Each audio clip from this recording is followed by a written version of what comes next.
Hello বন্ধুরা, দেখো আমি আজকে চলে এসেছিলাম একটা নিউট্রিশন ক্লাবে।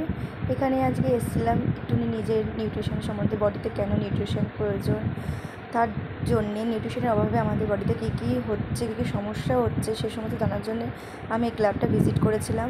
এটা আমাদের শ্যামনগরের মধ্যেই আছে। তো আমাদের স্যারেরই একটা নতুন এখানে ওপেনিং হলো এই ক্লাবটা।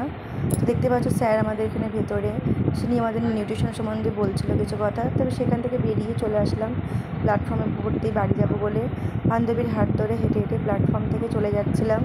তো যেতে যেতে দেখো আমাদের অনেক কথাবার্তা হচ্ছে, যেহেতু অনেকদিন পর বান্ধবীর সাথে দেখা। দেখতে দেখতেই চোখে পড়লো এই যে বট গাছ না অশ্বত্থ গাছ। তা আমি বলছিলাম এটা বট গাছ, ও বলছে না এটা না, এটা বট গাছ, পাশে একটা অশ্বত্থ গাছ। তাই হ্যাঁ, এই গাছগুলোর জন্য কত ছাওয়া পাওয়া যায় এই দুপুরবেলার মধ্যে। তো দেখতে দেখতে দেখো প্ল্যাটফর্মের সামনে জানো তো কত দোকানপাট বসে।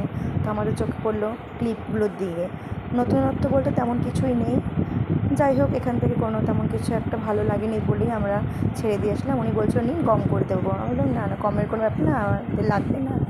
তো যাই হোক, এখানে বলে সামনের দিকে হাঁটতে হাঁটতে চলে আসলাম। তখন দেখতে একটা ট্রেন ঢুকছে।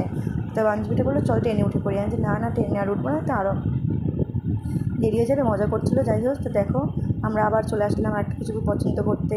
খালি হাতেই বাড়ি ঢোকা যায়, কিছু তো একটা নিয়ে যেতে হবে। তাই আমি বললাম প্রিয়াঙ্কা চলে যাবে দেখো ট্রেনটা। তো বান্ধবী বলে এই জিনিসটা কেনা যাক, সবাই মিলে হাতে পড়বো, দেখতে ভালো লাগবে, কারো নজর লাগবে না। তো যাই হোক, এই সমস্ত গল্প করে এই যে ফাঁকা টোটো ধরে বাড়ির দিকে চলে আসছিলাম। ফাঁকা টোটো মানে বুঝতে তো পারছো, রিল্যাক্সে বসা, সামনে সিটে পা রেখে আরামসে বাড়ি আসলাম। ছোটো টাটা।